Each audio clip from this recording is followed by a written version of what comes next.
some carrot? You're not gonna chop that carrot? You lactose intolerant? I'm kid intolerant. Forget the curly red hair and Depression-era orphans. The musical Annie moves firmly into the 21st century in a new film version where the star is a street-smart African-American foster kid who rides New York buses, and her savior is a black cell phone billionaire who will stop at nothing to become mayor. Tomorrow is still the signature song, but the Annie, produced by a team that includes rapper Jay-Z and actor Will Smith, is all about today. It's a lot of fun. I mean, the new music that's in it, the way they revamped it, Quavengene Wallace. 11-year-old Quavengene Wallace, who 2 years ago became the youngest person to win a Best Actress Oscar nomination, plays the foster kid living a hard-knock life in the multi-ethnic version of the Tony-winning 1977 Broadway musical that opens in U.S. movie theaters on Friday.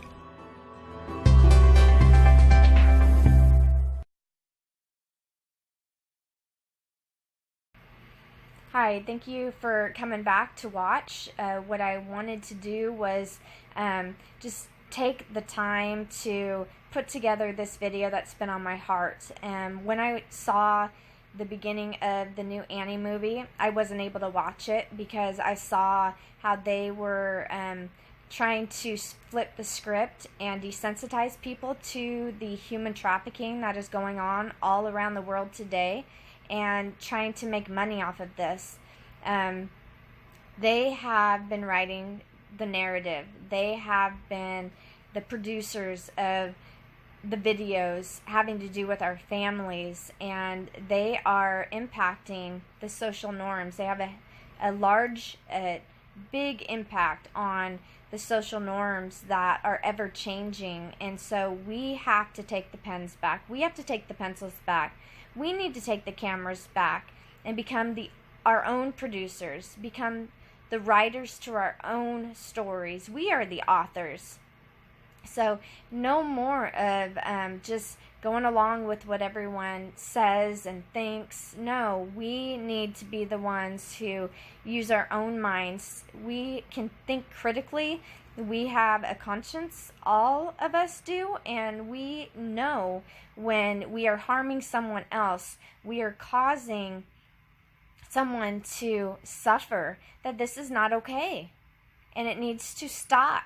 So just know that when you see these adoption agencies, these foster care corporations, that they are selling our children for their own living, for their daily paychecks. Okay, these are our children. These are your sister's children. These are your brother's children. These are your friend's children. They're your neighbor's children. Where do you think they're getting these children from? Okay, these are children who have allegedly been abused or neglected, and there's no court of record, no true court of record, no jury before one's peers. It's based off of assumptions, presumptions, and hearsay, which is not law at all. Okay, the lowest standard of proof, which is a preponderance of evidence, is used in order to substantiate these allegations of abuse or neglect. And it's incentivized, so these for-profit private business associations are making money, getting funds for keeping children in the system longer, and then it's incentivized to adopt them out faster, and all of it's being cloaked to be in the best interest of the children, and it's not about safety and protection. It is a business model, and countless people are making their living off of it. So you need to decide, each one of us needs to decide if we're going to be part of the solution or part of the problem. Are we going to encourage this? Are we going to enforce it? Are we going to support it in any way? And I'm not going to. When they want to tell you that you are a mandated reporter and that there is no justice in these kangaroo courts, that they have these administrative clerks that are dressed up in robes, and these bar attorneys, bar stands for British Accreditation Registry, they have prosecutors running the show. Okay, they're in bed together, each one of them. And it's time to wake up to this. Our children are crying out and they are asking for help. Parents are crying out and asking for help. Okay, this has to stop, and each one of us has a part to play. So I am going to go into some pictures right here, first off, of me as a child, and just kind of explain when I was a child, I didn't have to worry about being taken from my mom.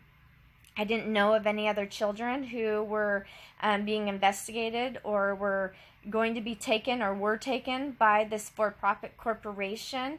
I was just out riding horses, doing gymnastics, and in nature, climbing trees. Accidents were able to happen, and I wasn't in a place where I even had to worry that something might happen. My mom didn't have to worry about that, being turned in for an abuse or a neglect type allegation if I had a bruise or something like that. So this is me on my horse. This is me in this picture in 5th place in gymnastics. I don't have any younger pictures at this time. This is me at a birthday party at like a Pietro's. I don't think it was called that back then. This is me in Hawaii. We did competitive gymnastics and we went and fundraised for all of our competitions. So we did garage sales, door-to-door candy selling. We went and we just performed for different businesses to raise money, and we also did a ton of car washes. There was no fear-mongering. Yes, you have to be wise because things happen out there, but we were able to be kids and we were able to raise money, and people just were not all up in arms about everything. And it was a lot better of a time to be living as a parent and as a child. Here's us again in gymnastics. I'm in the black tank top with all of my friends back then. And then this is me and one of my horses. I loved training horses. I trained a handful of them when I was, I think I started when I was 11 or 12. And it was just amazing connecting with nature and with animals. And then here is my kitty cat, Peekaboo. And I had a dog, and I'd had a rabbit and a bird and stuff like that. And I really loved animals back then, and I didn't have to worry about things. I was able to just be. Things weren't perfect. I'm not saying that. Things were hard because still the conventional doctors were putting band-aids on health issues that I had, and so my neurotransmitters like serotonin were not operating properly, but I was still able to be with my family and not have to worry about that. So, those people who are perpetuating this, they got to live with their families, and you just think about this. The people today don't really understand, had it been them who were taken from their parents, their lives would be completely different. The suffering that occurs is just devastating. And I'm going to show a couple of pictures where there's no head on the pictures because they're those cutouts that you're able to go with your family and put your face in. And I'm going to talk a little bit about that. If we actually really look at things and start to put our own faces on these pictures and our children's faces, and then maybe take those faces of our children and place them into another picture with someone else's family, and how that feels and what that looks like to a family, to a mother, to a father, how that impacts our heart at a deep heart level, connecting with one another, connecting with our children, connecting this entire human trafficking scam that's going on, to bring it home. That's what we need to be doing today, because it's not what you have been led to believe. And I think that when people start to see things for what they are, that they will begin to make some big changes in the way that they look at the world and what they will be involved in. So I thank you for watching this part with, me sharing my pictures with you. And now I'm going to turn over to the adoption agency sites. All right, so first off, I'm at adoptapet.com because I want to compare the different sites of what is out there today. So we have featured pets here. We have BB, Oliver, Peanut, Zoe, different dogs on this site. And again, this is adoptapet.com is a proud recipient of funding from Maddie's fund, No Kill Nation. And anyways, you can go on and select where you're located, if you want a dog, a cat, and different things like that. So then I'm going to go to Pet Finder, and this one looks like it is at the coast in Oregon. View Our Pets. You got the Lincoln County Animal Shelter with the badge on there, and then you have different pictures with the name, and it says meet them, find pets for you. You can click on one of them and open up, and it'll say like domestic short hair, Newport, senior male, medium, black and white, tuxedo, and just goes into some information about the animal that you're interested in. Now I'm going to go over here. This is NWAEorg, and I'm going to just go, says at the bottom here, view waiting children from Washington, Oregon, Idaho, and Alaska. And I'm in Oregon, so I'm going to push here. And you have here, we are honored to feature the waiting foster children of Oregon. Every featured child deserves a loving adoptive family. We invite you to learn more about each of these special children. Oregon is a caseworker to caseworker state only. After you make an inquiry, your family adoption worker must contact a child caseworker for you. All right? So this is what is going on. You have these families who have had their children taken based on allegations. No true court of record. That's important for people to understand, to understand. And they are being placed for adoption. You have an 8-year-old and a 1-year-old, and they always like to show smiling pictures. I'm going to click on the family here. It says narrative described as funny and outgoing. Diego, oldest of these 5, is quick-witted with a great sense of humor. He doesn't hesitate to ask for what he wants and speaks up for himself. Diego appears to have a tough exterior, but on the inside he is sensitive with a very kind heart. Antonio, too, is a very kind-hearted with a great sense of humor. Antonio can be very generous. He enjoys sharing things with others, knowing it will make them happy. Antonio wants to be kind, play well with others, and have good self-control like Diego. Antonio can appear tough on the outside, but on the inside he is very sweet. You wonder why maybe these children are appearing tough on the outside? Okay, why children act out, why they're being drugged with pharmaceuticals. Is it because they're abused and or neglected by their parents, or is it that they're abused and neglected by the system? Okay, that's what we need to be looking at. So it says twin Gabriella, Gabby, with brown hair, bangs, and glasses, is very easygoing and fun-loving. She loves to please and enjoy and gains validation when adults around her recognize her positivity. Gabby is very sensitive and can be emotional at times. She, too, is very kind-hearted. She plays well with others and also enjoys playing alone at times. Gabby loves reading, math, and playing with her Barbie doll house. She is also artistic, enjoys writing letters and drawing pictures. Twin Emma, the dirty blonde hair and glasses, can be very shy and quiet. She is slow to warm up to others. Although she's shy, she still is listening. Her ears are always turned on. She can be very sensitive as well. Emma is very artistic. She loves to color, write, and create art projects. She enjoys math and loves to play with her Barbie house.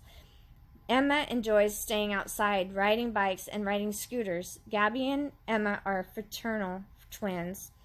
Mario is the youngest. Jackson, that's his name he goes by, has the sweetest giggle and enjoys being tickled on his own terms. He loves to say hello to people when he sees them, including strangers in the store. Jackson loves trucks, cars, trains, and tractors. These are his go-to toys. He will play for hours on the floor, laying on his side, moving the vehicle back and forth.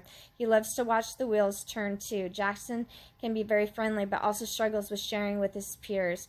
Jackson has recently begun to enjoy slides and play structures. This sibling group has an older brother. While he does not wish to be adopted at this time and he is old enough to provide formal input, he is still closely connected to his siblings. It will be extremely important for all the children to maintain regular contact with this brother. Diego enjoys hanging out with his friends. His peers' relationships are extremely important to him, although he also values his relationship with his siblings and especially looks up to his older brother. Diego clearly loves his siblings. He is very patient and caring with his sisters. Diego loves Legos, Fortnite, playing games on his tablet, and riding bikes. At times, he is also enjoying reading comic books. Over the past year, Diego has been participating in soccer. Diego also expressed an interest in working with animals, 4-H or dog sitting and dog walking. Diego benefits from social activity for opportunities to build peer relationships and self-confidence.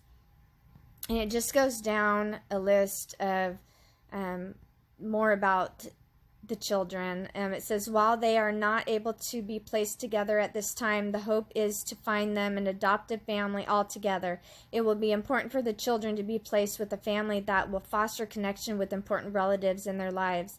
Culturally, the children have had exposure to their Hispanic roots and are accustomed to participating in some cultural activities.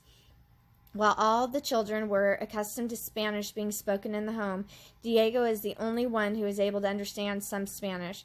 He understands Spanish better than he is able to speak the language. Antonio often expresses an interest in his Hispanic culture.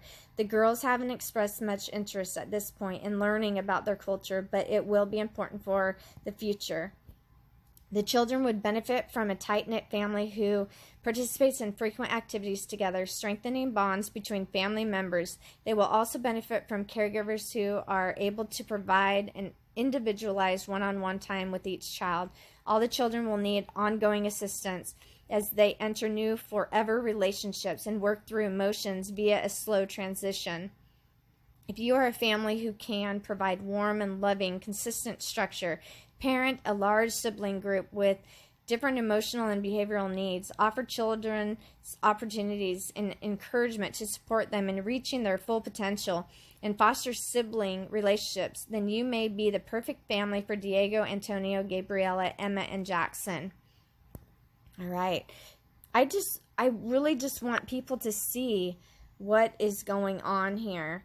And I don't know the individual story of that family or not. I do know that there has not been a true court of record because those right now are not actually operating in the kangaroo courts of today.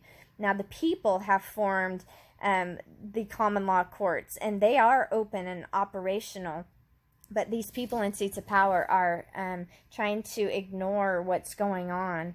And so it's up to each of us to continue to expose this and to be aware of it. So here's the site. Let's see. And this is adoption.com. And it says photo list of available kids. See the kids. So I clicked on that. And this is children waiting for adoption. And this right here is just Oregon. Okay.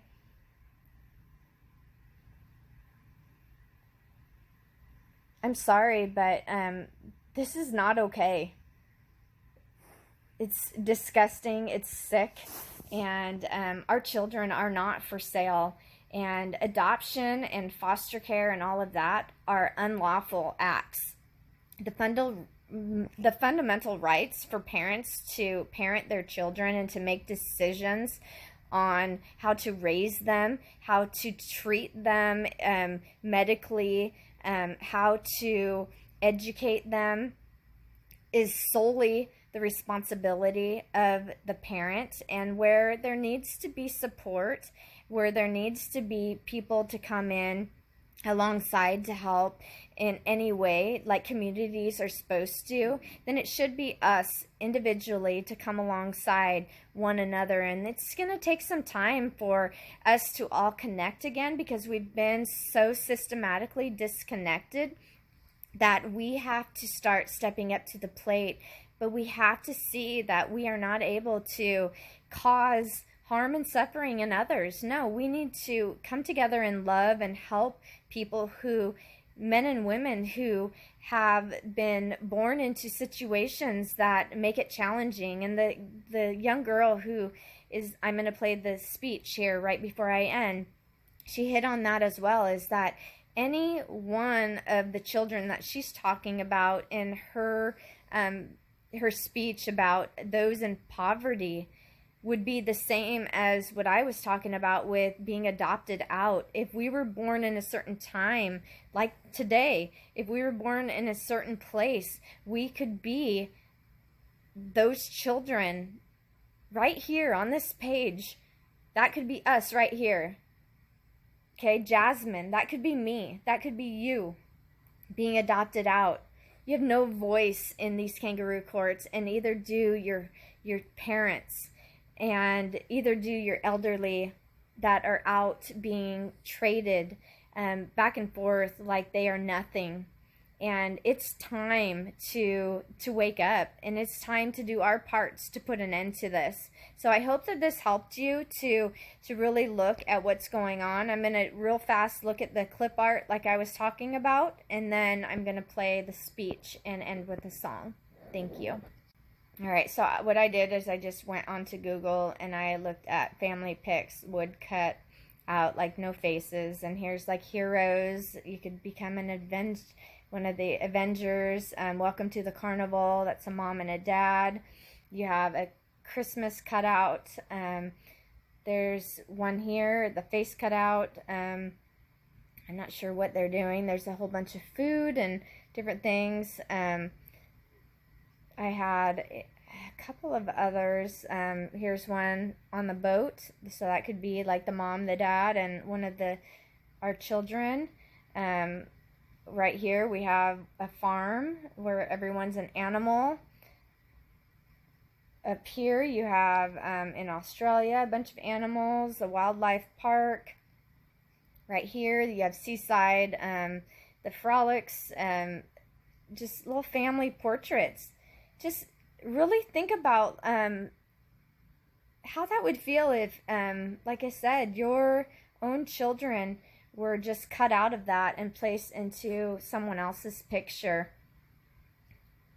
I mean, take that home, take that into your heart, and just do it and see how that would feel to actually have them no longer in your family and moved over to someone else's. And it's just supposed to be accepted, and they're supposed to bond, and it's supposed to be okay.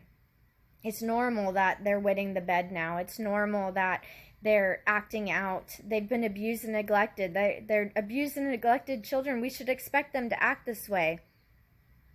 Instead of seeing that they're being abused and neglected by the very system that's taking them unlawfully, and that they miss their moms and their dads, the only family that they know that they are a part of, they should not be taken from their own homes. Okay, this is barbaric. If I can speak, these are barbaric acts. They're crimes against humanity. They're crimes against families, and it comes down to each one of us saying, no, I'm not going to cut this child out of this family. I'm not going to post it over here. I'm not going to adopt this family. You starve the system out, and you say, no, this is not okay, give them back to their parents and provide true courts of record with a jury of one's peers, and start to have the people who are the ones who are standing and making it known that we want justice and that we're going to hear people out. We're going to look at the full evidence of all situations, and we're going to make decisions based on what we hear, the full facts, okay? Not presumptions, not assumptions, and hearsay. It is time for us to take our power back. We have the power within. We are going to shine our lights brightly, and we are going to stop human trafficking. Thank you so much for watching and for doing your part.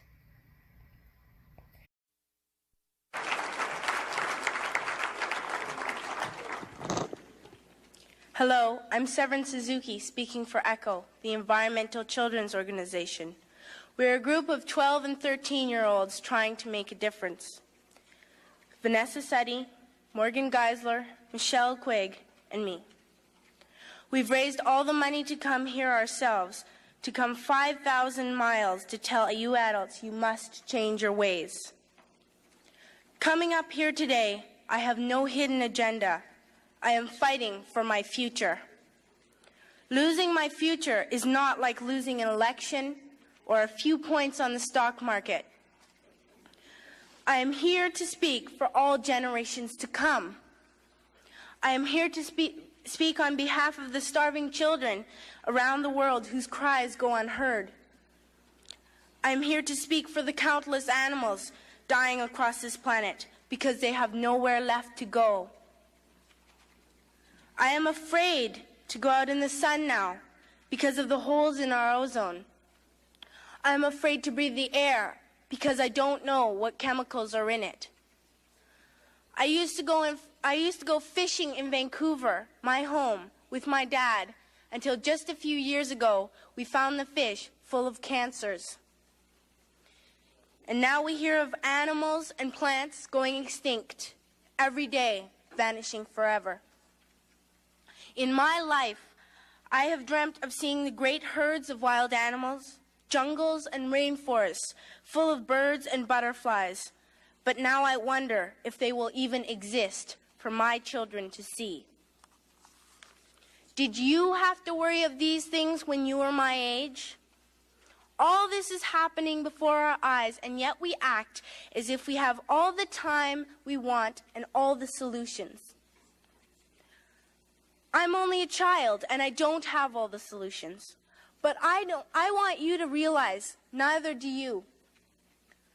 You don't know how to fix the holes in our ozone layer. You don't know how to bring the salmon back up in a dead stream. You don't know how to bring back an animal now extinct. And you can't bring back the forest that once grew where there is now a desert. If you don't know how to fix it, please stop breaking it. Here, you may be delegates of your government, business people, organizers, reporters, or politicians, but really, your mothers and fathers, sisters and brothers, aunts and uncles, and all of you are someone's child. I'm only a child, yet I know we are all part of a family, 5 billion strong. In fact, 30 million species strong. And borders and governments will never change that. I'm only a child, yet I know we are all in this together and should act as one single world towards one single goal. In my anger, I am not blind, and in my fear, I am not afraid of telling the world how I feel. In my country, we make so much waste. We buy and throw away, buy and throw away, buy and throw away, and yet northern countries will not share with the needy. Even when we have more than enough, we are afraid to share. We are afraid to let go of some of our wealth. In Canada, we live the privileged life, with plenty of food, water, and shelter. We have watches, bicycles, computers, and television sets. The list could go on for 2 days. 2 days ago, here in Brazil, we were shocked when we spent time with some children living on the streets. This is what one child told us. I wish I was rich. And if I were, I would give all the street children food, clothes, medicines, shelter, and love and affection.